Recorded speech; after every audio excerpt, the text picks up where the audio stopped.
虐狗變態男女，網民大起底。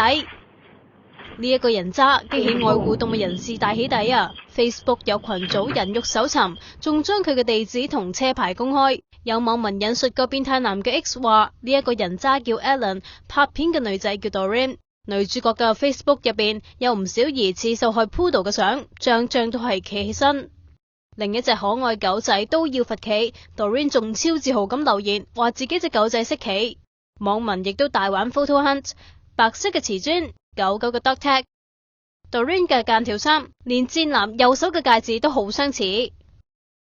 網民將呢對男女嘅資料 send 出去新加坡愛護動物協會，希望可以嚴懲佢哋。不過有大馬網民就估，就算拉到佢哋，頂多都係罰錢就算。尋日一度有人以為個變態男係無間道嘅剪片彭正熙，因為佢都養咗幾隻 Poodle， 原來係一場誤會。